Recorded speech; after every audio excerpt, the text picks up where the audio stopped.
Hello and welcome to Model Kit Stuff. And before we get going on this week's first impressions, I just need to say a big thank you to Gary, who has lent me this kit for this week's first impressions.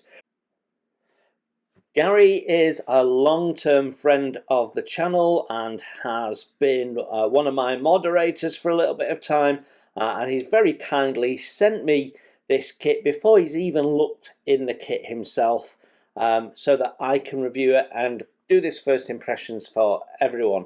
So yeah, thank you Gary, you're an absolute star. So without further ado, let's get on with the show.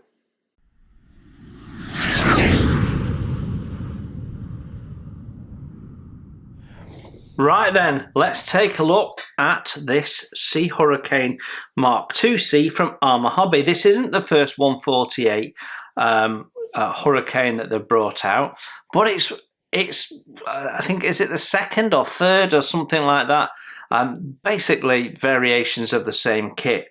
So we've got this lovely artwork showing this Royal Navy livery Sea Hurricane, I nearly said Harrier, Sea Hurricane here, which is mainly in white, looks absolutely lovely, and then some form of German aircraft that I don't recognise, that seems to be on fire as a result of the hurricane, or at least that's the implication. It tells us that it contains a plastic kit, 3D printed parts, decals and masks, and the kit number is 40009, and it does say in bigger text there, 3D printed parts included. Then on here it says we got a plastic aeroplane model kit, decals for 3 different versions, masks, 3D printed parts. They do like to tell us about that. And then on this side we've got made in Poland by Arma Hobby, and then a little warning about small parts and what have you. The ends pretty much say the same as what's on the top, and then on the back we have our 3 paint schemes. So once again, they're telling us that we've got 3D printed parts in there, but what we've got is the one that we've just seen on the box cover is 835 Squadron HMS Nirvana, pilot Sub-Lieutenant A.R. Burnham, first half of 1944. Got to say, I'm not familiar with that ship, so I imagine it's a flat top. There's quite a lot of flat tops, ships converted into aircraft carrying ships, basically. Then we've got 804 Squadron HMS Dasher, Operation Torch, November 1942. So Operation Torch, is that Italy? I'm sure it's Italy. And then 825 Squadron HMS Vindex, early 1944. So there is not much between those two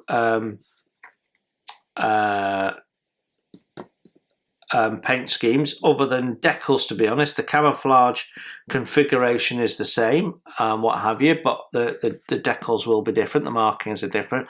That one, however, is very different. So yeah, interesting. Now the box itself is end opening. I'm going to be careful with it because it ain't mine. And then we have a build tray inside which just slides out. There we go. So as we get in the box, we can see we've got this little nifty system they've done. So the 3D printed parts are inside this little cardboard triangle in the corner, and that stops that moving about. I mean, that's thinking inside the box, that, isn't it? So yeah, really nice. So we've got our single bag of sprues. There is a second bag, looks like a Ziploc bag from here, with the clear parts inside. We've got our 3D printed parts, which seem to be glued into position, so I'm gonna have to open this up. I have had permission of Gary to review this properly, but we will put it all back in its bags. The bags are all heat resealable anyway. So there's our 3D printed parts. We'll have a look at those in a mo. And then we've got our instruction manual. So let's start with the instructions. Our instructions are an A4 colour and unfortunately slightly glossy build manual. It's stapled. And why I say unfortunate is glossy is a little bit harder on the eye, especially if you're working under artificial light, like most of us are. And this is glossy, and you can see the light bouncing from my overhead LED lamp. So unfortunately, if I turn the light level down, then you get lots of little lines on the camera. It's the speed of flicker with the speed of camera flicker. So I have to have it on maximum light, which is generally how I keep it anyway. So yeah, if I hold it up like that, we'll lose that shine. But it is harder on your eye, so I do prefer matte like the Airfix instructions. And what we've got is some instructions in Polish and then in English. So we've got a before you start warning, then we've got a little bit of history. In the spring of 41, deliveries of Hurricane 2C fighters to the RAF began, and the Navy was introducing the older Mark I machines navalised as Sea Hurricanes 1B, and so it goes on. Then we've got a sprue map. So we've got decals, masks, clear parts, 3D printed parts, and sprues A, B, and C. Below that, we've got our paint callouts. So running through A to J, and they are giving you the colours. They're giving you the federal standard number, and then they're giving you a brand and its number. So Hataka, AK real colour, mission models, ammo, Humbrol, Vallejo, and Tamiya. And in this instance, both ammo and Tamiya have some colours missing. Humbrol don't, Vallejo don't, mission models, AK and Hataka don't. So that's interesting. Though there is a little note on this insignia red that the ammo colour is an approximate colour. They don't put that note on anything else. So you're good to go with your Humbrol and ammos if that's what you want to do. And then below that we've got the address and contact details, and then we've got the build key. So brilliant. Turning over the page now, and yeah, once again we'll have to hold it up because all the pages are a bit shiny, unfortunately. So we're starting with the wing, and you've got an A or a B, and it says for auxiliary tanks A or bomb racks B, drill appropriate holes. So we've got decisions right at the start, and it's got holes there. They are not telling you hole sizes, so you don't know your drill bit diameter. So in those instances, I tend to go fractionally smaller than the indentation they've used to mark it out, on the basis that it's easier to open up a hole than to shrink it. So yeah, there we go. And it even says on there, blue line, bomb bays, auxiliary tanks. So you've got decisions to make right at the start. They show you on the profile, so you ain't going to get this wrong. Then in step 1, even though they seem to think that doing that isn't a step, but anyway, I would argue it was. Step 1, we're building up what will be interior part of the aircraft, the gear bay. We've got oxygen or some form of gas tank, pneumatic gas or something like that, and a couple of pneumatic push rods. Then we've got some bulkheads going in, and the remaining bulkheads, and a plate that covers on one side, and then we're flipping it round. You've got the little symbol there, and we're putting in a little brass hose. Tells us there that we need to paint it brass, but you can see paint instructions throughout with the letters, and all of that is being painted. Should be, yeah, so they're saying matte silver. I would say it was aluminium, but there you go. Right, step 5 in the top, and we're building up our seat. This is quite familiar from the last time I reviewed one of their Hurricanes. Then we're building up the seat, and it says you can use a 3D print here, part R2. So rather than building up the plastic and the harnesses, we've got some 3D printed parts, but not clear to me what that is. But I think you've got a complete printed seat with the harnesses and everything, so you can just put that in, not have to build this up, and just paint it. I like the fact that we're getting little commentary telling you what to do, although you can never cover it off in enough languages when you do that. But it does say option, make new hole in the new position.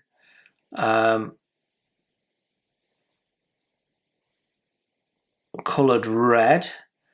The old one coloured blue, fill in and remove. Okay, so obviously something changed with this version. Step 8, we're putting the gear bay in the lower wings.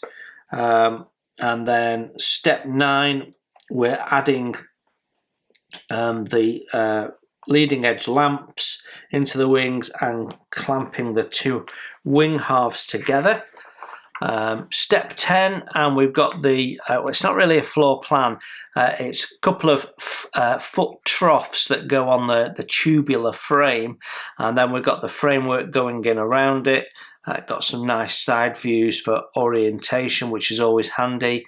Then we've got pedals going in, more frame.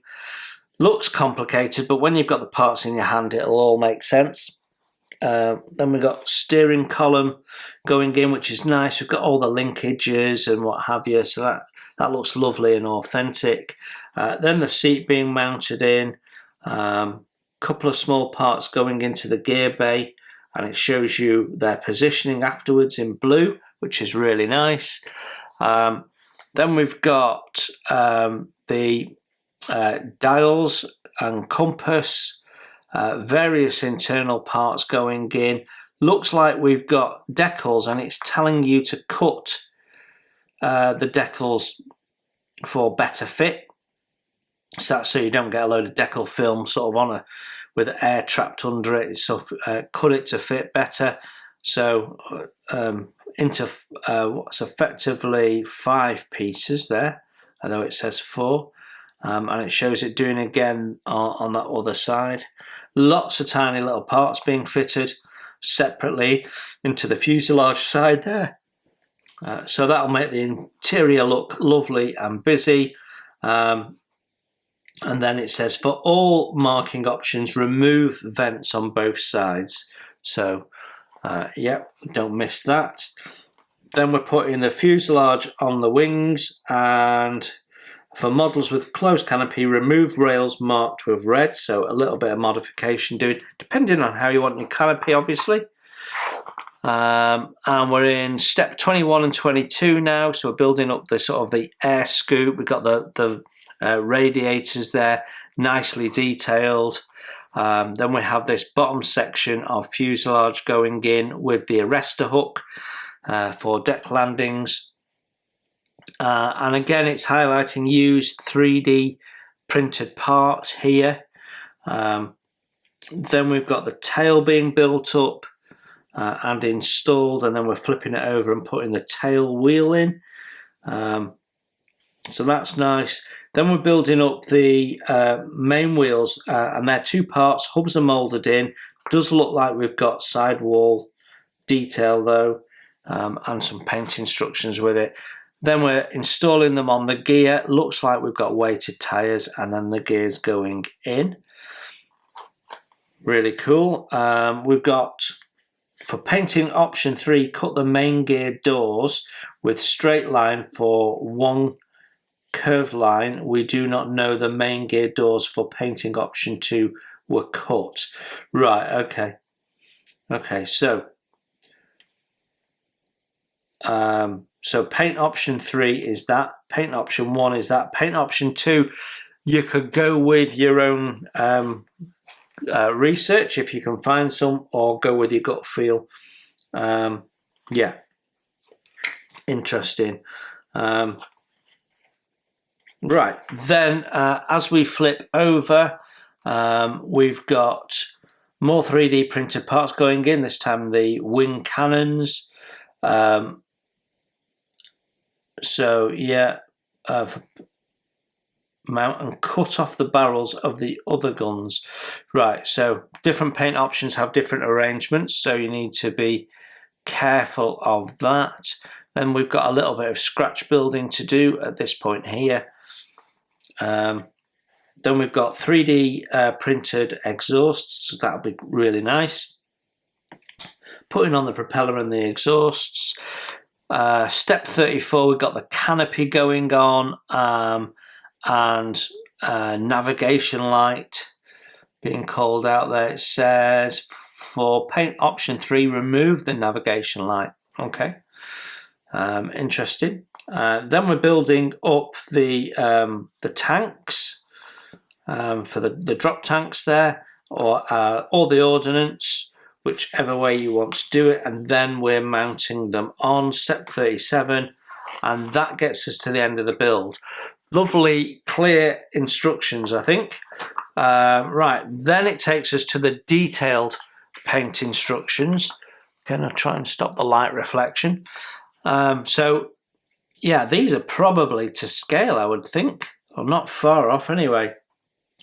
So our 2 side profile views, underside, top side, and then we've got propeller on.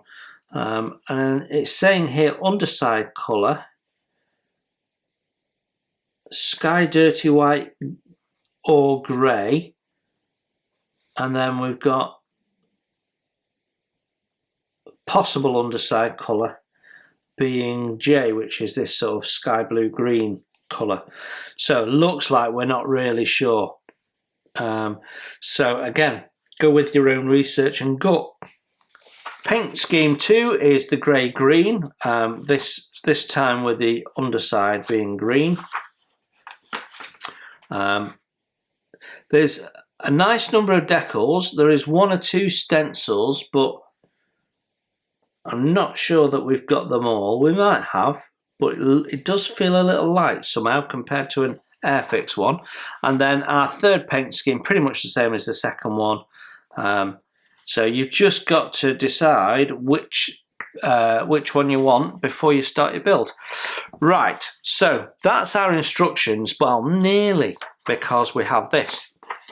Inside the instructions were the paint mask, the decals, and this. And it says, at the last minute, we learned the correct emblem of the NF672 Mk aircraft should be a tiger's head, instead of decal 9 with a horse head.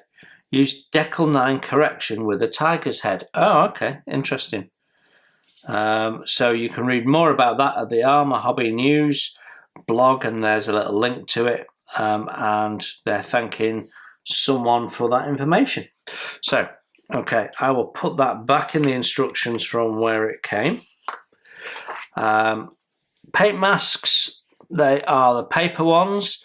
So yeah, they should be fine. I prefer vinyl myself, but it's personal preference. So we've got wheels, we've got canopies, we've got tyres, and it looks like we've got wing lights covered as well, and navigation lamp. So everything clear, covered, really nice. Then I'm going to shove that back in as well, mate. Then we've got the decals, so let's just take a look at the decals. So if we remove the waxed paper, so my eyes gone straight to this lion's head, number 9 correction, instead of that horse's shield. But obviously too late for correcting it on the box artwork, because that's what's on the box artwork. These are tech mod decals, which are often used by some of the Ukrainian manufacturers and what have you. So they're always a bit glossy, I think. Not necessarily a bad thing. And we do have a bit of decal film, bit of margin. They feel a little bit thick, but they're not excessive. Colour register looks good. I don't see anything out of register. I mean, areas would be the tiger's head and the lady there, and to be honest, they look spot on. Yeah, and the colour saturation is really good. So when you put these stars on, the white isn't translucent and doesn't look the part. Looks really nice. So they'll lend themselves really nicely to some weathering as well. We've got more stencils than perhaps I gave them credit for. Some of these are internal though, of course, and then we've got the anti-slip for the wings, and we've got decal harnesses there as well, because we've not got any photo etch in this kit, a couple of placards, and then more tiger heads. Okay, and various markings. So all nicely spaced out, easy to sort of get in with your scissors. Nothing wrong with those. I think that's quite a nice set of decals.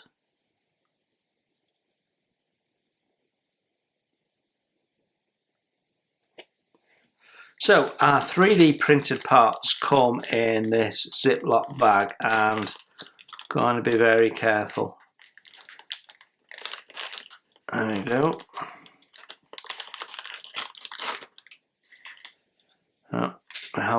This is why I was being very careful. They easily come away.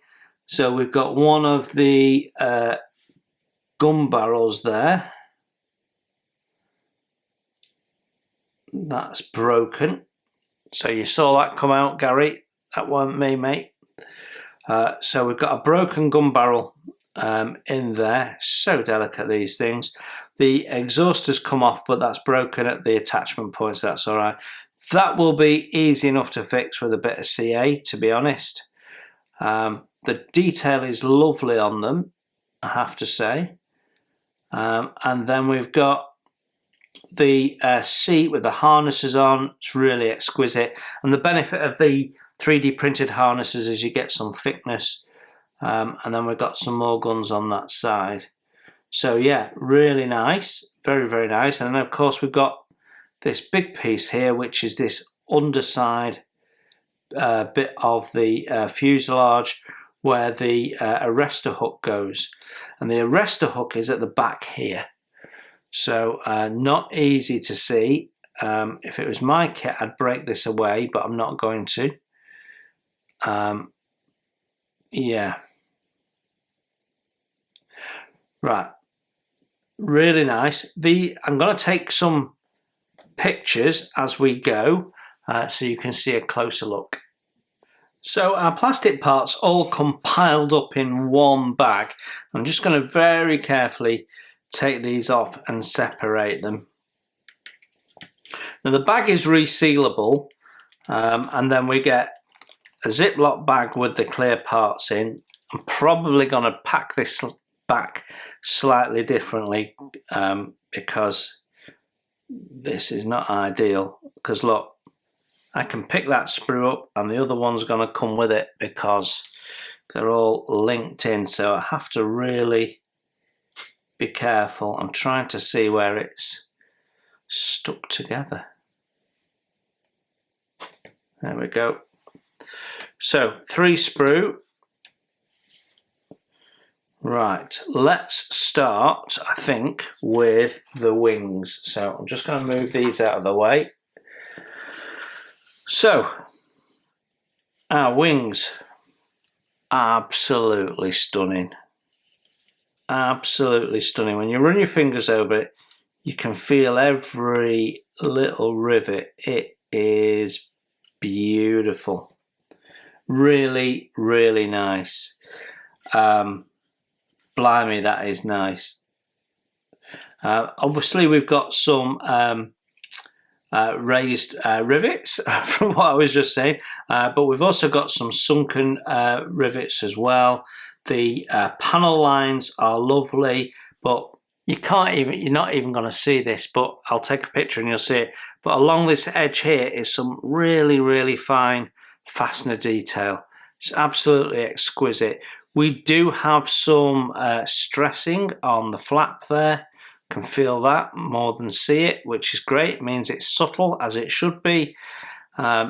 Absolutely beautiful. Yeah, really, really nice. And it's the same on the underside. Lovely, lovely detail all the way around. Absolutely rammed with detail.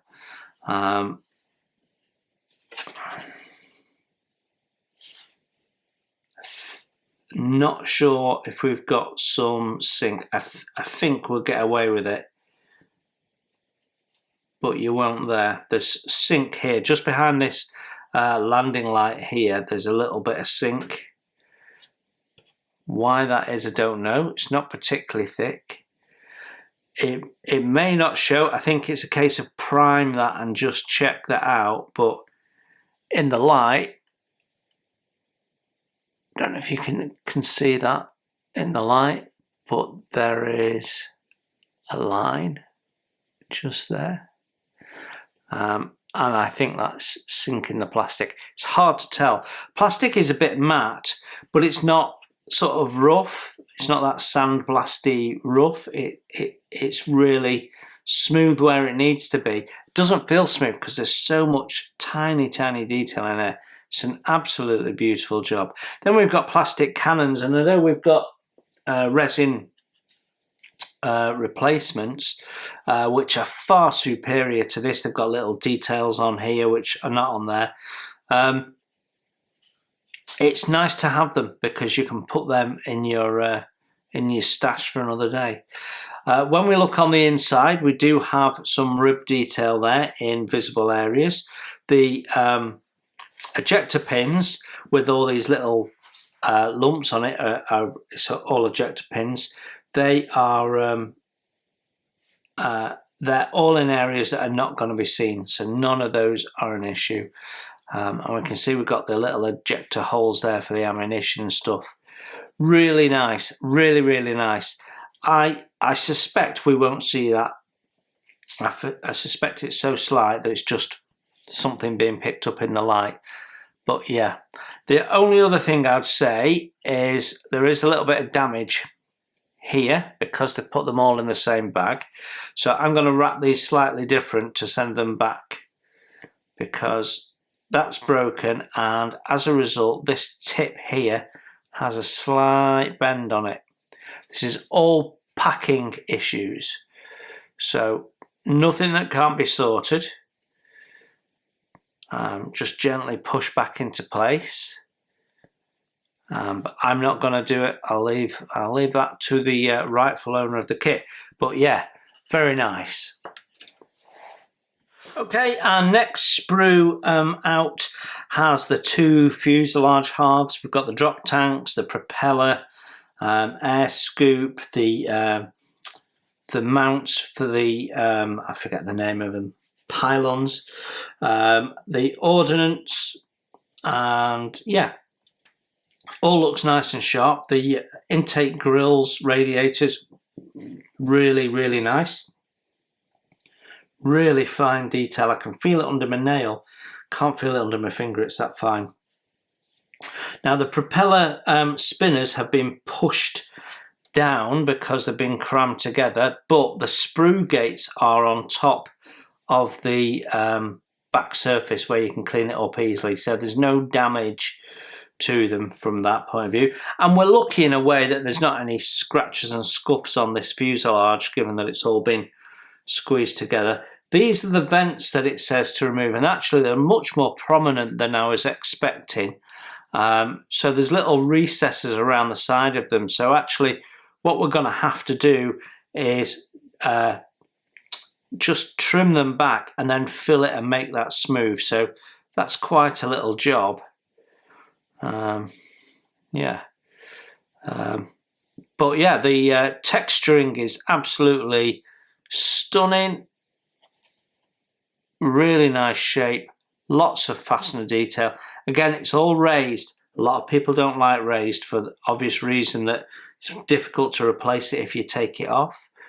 But yeah, this is all very, very nice. Same with the drop tanks. We've got little fastener detail on the pylon bits for it. So very nice. The exhausts are relatively nicely done, but we do have 3D replacements. The ordnance has lovely detail in the back, nice and crisp, very, very thin. Better detail than you get on the Airfix Hurricane, I have to say.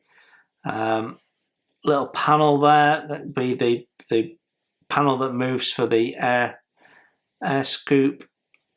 Another air scoop there. Yeah, very nice. Lovely, lovely detail throughout. Not overdone in terms of panel line depth or anything. It all looks sort of natural. And it always thins down a bit when you put the paint on and stuff and block it up a bit. Always helps. Propeller blades have a lovely shape to them. Nice and thin.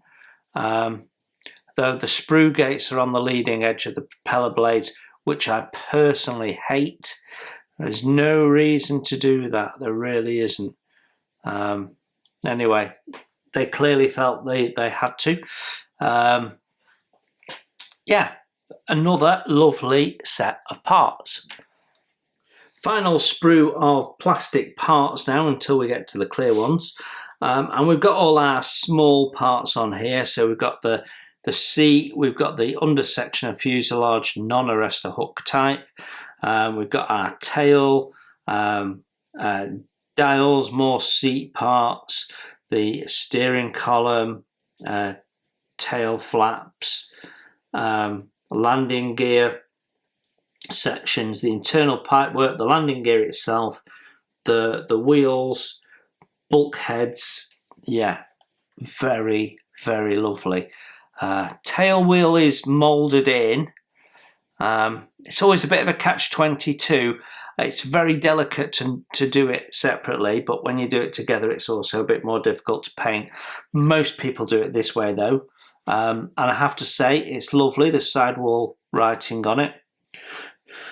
The tyres are weighted, and again, sidewall writing. They look really nice, and we've got the little cutouts rather than it just being countersunk. We've got the proper cutouts in the wheel hubs with moulded detail on the inside of the hub, so that'll all join up and look great. And there is nice lines around the tyres and stuff, although there's no tread particularly, which is probably correct. Our little wing lamps, lovely, with bulbs in. They're not accurate, however, because there should be a little three-pronged grill that sits on the top. So you wouldn't actually see the bulb in real life. You'd see this grill on top. So they'd have been better emulating that. But anyway, it will still look nice built up. The fine detail is lovely and crisp. There's no flash, there's no distortion, there's no short shots. It's all really lovely.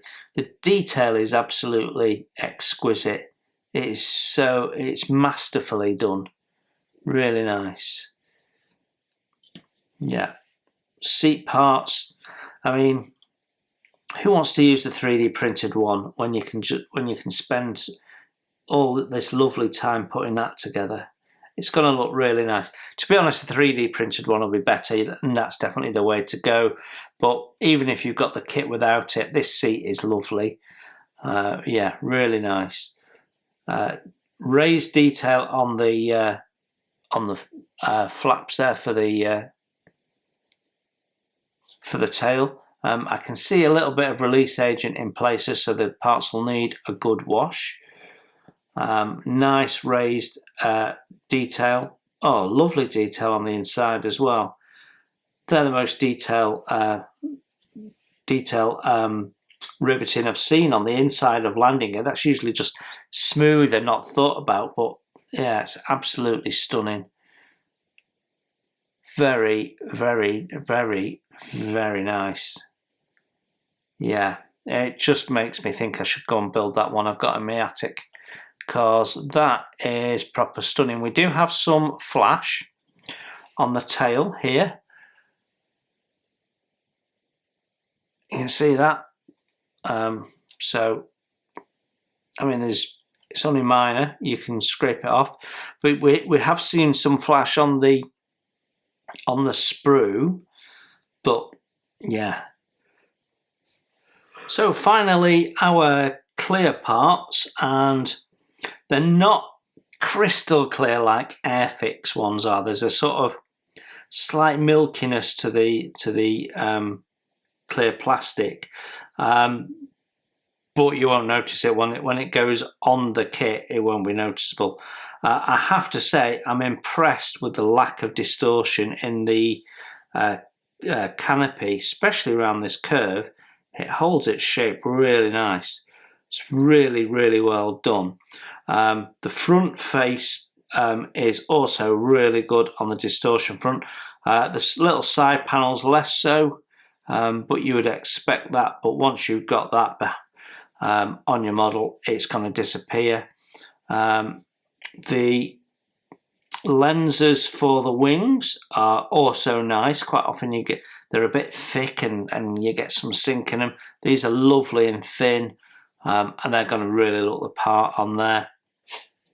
Then you've got a rear view mirror, so you just need to paint that silver before you paint over it, so that you've got that mirror effect on the inside. Yeah, very nice. Nothing wrong with that at all, actually. Nothing wrong with that. That is a nice end to what is a really lovely set of plastic parts. Right then, I'm going to repack this so it can go back in better condition than it's arrived to me, and then we'll sum up.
Well, there you go, Gary. It's repacked for you. It'll be coming back to you tomorrow.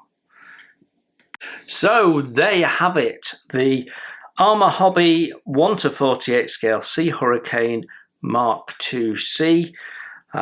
Kit number 4009. What is my first impression of that?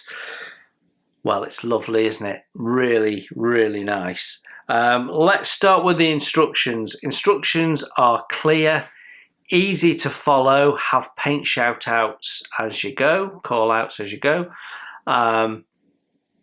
The build sequence in the main makes sense. There's one or two areas I spotted where I thought might do that in a different sequence, but that's modeller's choice. Generally, it all seemed good and proper and made sense. I think nicely laid out, clear boxes, and nice and simple. The little bit of text is handy, but it's only handy if you read Polish or English. So if those aren't in your language, then you're going to struggle a little bit. But I think the instructions I have no problem with. The paint instructions are nice and clear also, clear with the decal placing. So all in all, I can't say there's anything I can criticise the instructions for. Clear, easy to follow. The only thing I didn't spot was a little rigging diagram for the aerial. I think most people will know about it, but you can't assume that. So that's the only thing I could possibly say. So yeah, there we go. When it comes to the decals, they're great. There's nothing wrong with them. They're not cartograph, so they're not as good as they could be, but there's nothing wrong with them. They're not overly thick and chunky. There's no register problems or anything like that. So I had no issues with the decals either. And the plastic parts, putting aside the packing issues, and we'll come to that in a sec, the plastic parts are absolutely exquisite. It is a genuine scaled down replica of the real thing, which ultimately is what we're all trying to achieve one way or another. That's our holy grail, isn't it? So yeah, I think it's absolutely beautiful. My only concern is that with having raised detail, if the fit's not there on places like the wing halves and stuff, you're going to end up sanding up some rivets, and then it's almost impossible to replace them. So we're relying on the fit being perfect, and hopefully it will be, but that's not something we can understand in a first impression video. So yeah, plenty of paint options as well, so that's all good. 3 different paint schemes, so that's all good. Then we've got the addition of the 3D printed parts, which really significantly raises the game on things like the gun barrels, gives us a better looking exhaust with openings. And then we've got the seat, of course, which gives us a harnesses on option. If you don't want that harnesses on option because you want to put a pilot in it, then build the kit one. It looked perfectly good anyway. The only reason we've got a 3D printed underside of the fuselage is to get around the fact that the original kit didn't have that designed into it. So if it was Airfix, they'd give you the 2 different types. Arma Hobby have gone with one and then 3D printed, which will add cost. In fairness, they perhaps should have designed a plastic one in originally and thought about what future options might have been. But yeah, otherwise, really, really nicely done. So yeah, there is nothing in there I can fault. I think it's really exquisite. Oh, and we've got paint masks as well, a bonus. Not many people put them in as standard. So I think it's an exquisite kit. It's definitely, if you're interested in building a Sea Hurricane, absolutely this is a kit to look at. Really, really nicely done. Beautiful, exquisite, delicate moulding. Done really, really well. However, its letdown, its weakness is packaging, and people sometimes make a comment, oh, you've talked about packaging for 10 minutes. Well, yeah, but it's important because very few of us are actually walking into a model shop and picking a model off a shelf and taking it carefully home in the car. They're being sent to us through the post. So packaging is more important now than it's ever been. And Arma Hobby are not getting this right because we've got parts that are broken off and we've got parts that are bent. So with the 3D printed parts, it's unfortunate. They tend to be more brittle. So a bit more thought rather than just shoving it in a bag. I mean, they've put it in a bit of its own protected cardboard and they've shoved it in the bag, but I would suggest that that part broke under stress when the bag was being shoved in there. So maybe they need to be wrapped with foam, or the 3D print needs to be designed differently so there's a more protective cage around it or something. Don't know. But something needs to be done with that. The sprues all being crushed together in there has caused some damage on the wing, and that's interesting because I had damage in exactly the same place on my wing 2 kit releases ago. So they're not learning the lesson. They're certainly not watching my videos, otherwise they'd know. But yeah, these delicate parts just need a little bit of extra protection. They can do that in the sprue. They can build up the sprue wall so that you've got some width there so nothing can get to it, or they could put it in individual bags, or they could put cardboard in between the layers in one bag. There's things you could do to protect it. So yeah, that's the only drawback. So yeah, it's not perfect as a complete package. It's not perfect, but the actual model that you end up building out of this is gonna be stunning. And that's what matters. This is a beautiful kit, and I really, really feel I might need to get one now. Thanks for that, Gary. You're a star. But in joking apart, thanks very much for the sample kit and allowing me to share it with everyone. I think you'll really enjoy building it. And if you're in the market for one of these Arma Hobby kits, you now know what you get in the box. It's done to a very high standard, so not sure what you're waiting for. Until next time, you enjoy your modelling, and I will see you very soon. Bye for now. Hi, and thanks for watching. You can support the channel by hitting the like button, and if you haven't subscribed, please consider the subscribe button and the notifications bell so you don't miss any content that I put out. Model Kit Stuff is a self-funded channel, and I don't do membership or Patreon or buy me a coffee. So if you'd like to further donate to the channel and ensure the cameras keep rolling and the content keeps coming, then you can consider making a donation through my PayPal. You will find a link to that in the text below. You enjoy your modelling, and I'll see you soon.